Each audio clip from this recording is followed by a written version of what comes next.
Hello and welcome to my show Bottomline. Is Tamil Nadu Chief Minister Vijay in danger? Is he being destabilized? Tamil Nadu had an election only recently. The people voted. A government was formed. It won a floor test with 144 MLAs voting for Vijay as Chief Minister. It was a total full confidence in him. Democracy had spoken in the State Assembly clearly and loudly, constitutionally as well, that he had the majority in the House. Now what is happening? 52 days later, somebody decided that democracy had spoken the wrong way. Means they did not give a proper vote. And so they reached for a phone and of course a checkbook. And a man named Thirunavukkarasu, the head of political survey agency called Indian Political Democratic Strategies, was allegedly dispatched to purchase its stead. Purchase what? Purchase the mandate itself. Today in my Bottomline show, I'm going to ask who sent him, who paid him, and what this tells us about the state of Indian democracy into 2026 and in Tamil Nadu for the first time. My question number one is, who sent the briefcase which the FII talks about? What exactly happened and what does the anatomy of this conspiracy reveal about how precisely it was engineered? On June 29, 2026, C. Thirunavukkarasu, head of IPDS, Indian Political Democratic Strategies, a Chennai-based political survey and opinion poll agency, allegedly telephoned and Ilayaraja, the sitting TVK MLA from Uttangarai constituency, with a proposition. The proposition was not political. It was totally commercial. Ilayaraja was offered 35 crore rupees as he claimed, not to vote for a bill, not to abstain on budget resolution. He was offered 35 crore rupees to support a no confidence motion against Assembly Speaker which was to be brought later. And he was also told, once you vote against the speaker, you will resign from your assembly seat as well. Ilayaraja did what a legislator in a functioning democracy should be doing. He filed a formal police FIR. On July 1st, 2026, Tamil Nadu police registered a FIR crime number 205 of 2026 at the DI Triplicane police station and arrested 4 persons. Thirunavukkarasu himself was arrested in Chennai. A Tiruchinnappalli-based businessman named Naresh, described as a close associate of DMK MLA V. Senthil Balaji, and 2 others, Thiagarajan and a 4th accused named Krishnan. Krishnan were also arrested, but the most significant name is not among those arrested. V. Ashok Kumar, the brother of sitting DMK MLA V. Senthil Balaji, representing Coimbatore South, is absconding so far. Documents recovered from his premises have been placed before investigators as potential evidence of his role in coordinating the operation. TVK Minister C.T. Nirmal Kumar stated publicly that multiple TVK legislators had been offered amounts ranging between 10 and 15 crore rupees to switch sides.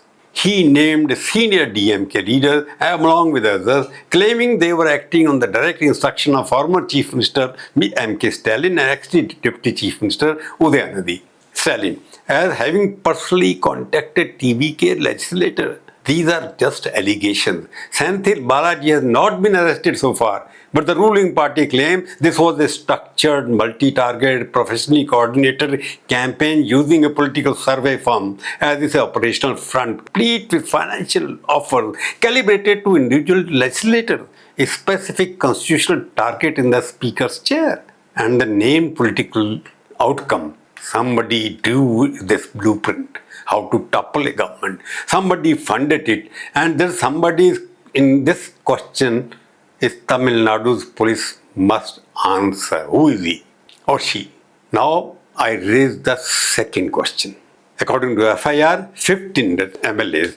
Why only 15 resignations? If the TVK commands 144 votes, why would anybody believe that 15 resignations could bring the government down? This is a question that every political analyst in Tamil Nadu has been quietly studying since the morning of the arrest of those 4 persons. And its answer requires us to understand something that goes deeper than any newspaper headline. Tamil Nadu Legislative Assembly has 234 seats. A simple majority requires 118. On May 13, 2026, the day of the floor test, 144 legislators voted in favor of the Chief Minister Vijay's government. 26 above the majority mark. Very comfortable number. By any constitutional or political standard, a decisive, comfortable, and publicly demonstrated mandate was given. But now look beneath that number because it has two distinct layers. The first layer is TVK's formal coalition, the party that aligned before the election, to cabinet position and carry on explicit political commitment to this government. TVK's own 107 active legislature, 5 from the Indian National Congress, 2 each from the VCK, the CPM and the IUML, 1 from the CPI, a combined formal alliance strength of approximately 116 seats was formed at that time. And the second later came. The 28 votes that elevated the total to 144 came from a rebel AIDMK legislator, primarily from the CV Shanmugam faction, who defied their party president, EPS, explicit orders and voted for Vijay in the floor test.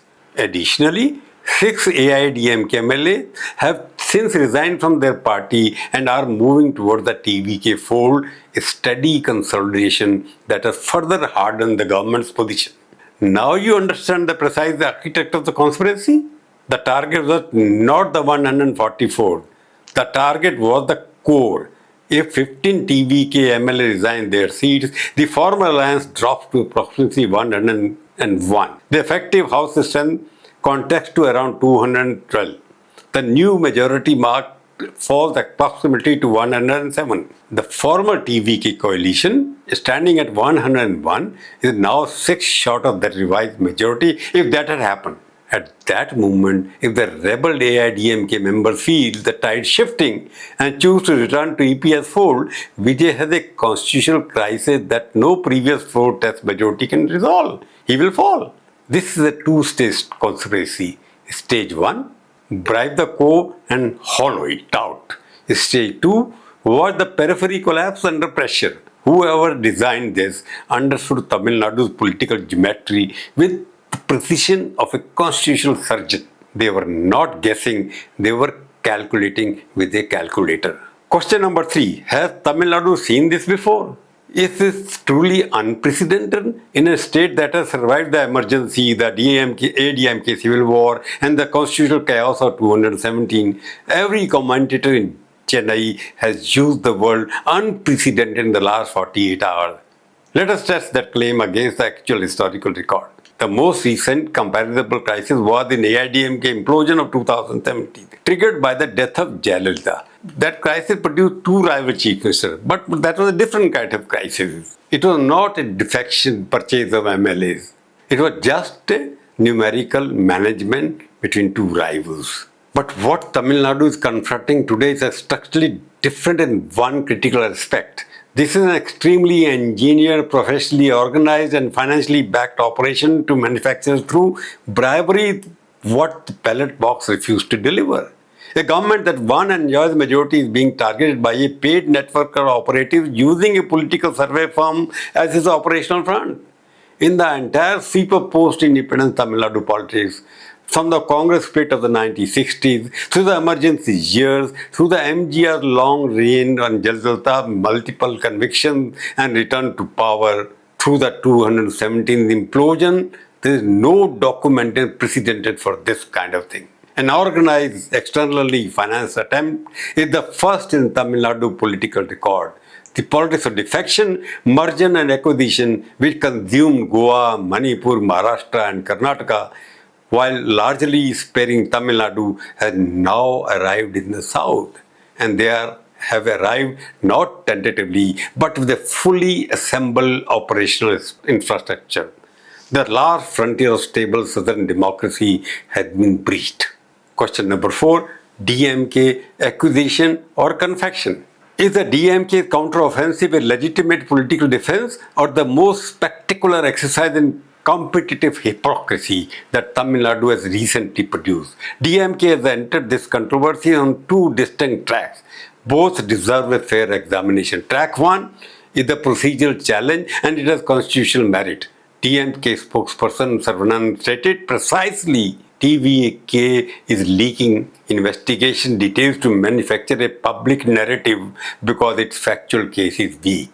He said, why Senthil Balaji is not arrested?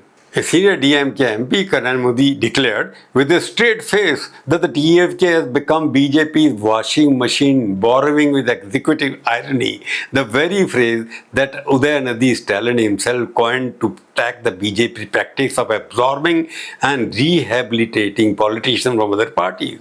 The DMK's counter-offensive is not a defense, it is a deflection. Now I'm coming to the final question. Will Vijay survive? Real over? Is Vijay real now? What does the episode ultimately reveal about Vijay, and has the transformation from real hero to real politician been finally irreversibly completed? Will he be able to fight? And now we arrive at the question that is really at the heart of this entire episode. Not the legal question, not the constitutional question, but the human and political one. Joseph Vijay Chandrasekhar took oath as Chief Minister of Tamil Nadu on 10th of May 2026. He arrived at the swearing-in ceremony in a grey formal suit. No white vesti, no silk dhoti. Every Tamil Nadu Chief Minister since the state's formation from CN Anadurai to MG Ramachandran to Jayalalitha to Karunanidhi to MK Stalin took oath in a traditional Tamil attire. Vijay wore a suit. It was not merely a sartorial statement, it was the declaration of a new kind of political personality, post-cinematic, post-traditional, operating entirely by its own rules of our engagement with institutional India. In the 52 days since that oath, this man is in a suit, has displayed political instinct that his critics, and they are numerous, across party lines, had not expected and not yet willing to concede. He is always smiling. In a state where chief ministers have traditionally communicated authority to form a distance and the virtual grammar of power, Vijay communicates through apparent ease. The 35 crore briefcase, wherever it was assembled, whoever authorized the operation, whichever desk the original instruction came from, has inadvertently handed Vijay the most powerful political narrative available to a first-term chief minister. Somebody miscalculates the man. Somebody also miscalculates the movement. That is the bottom line for today.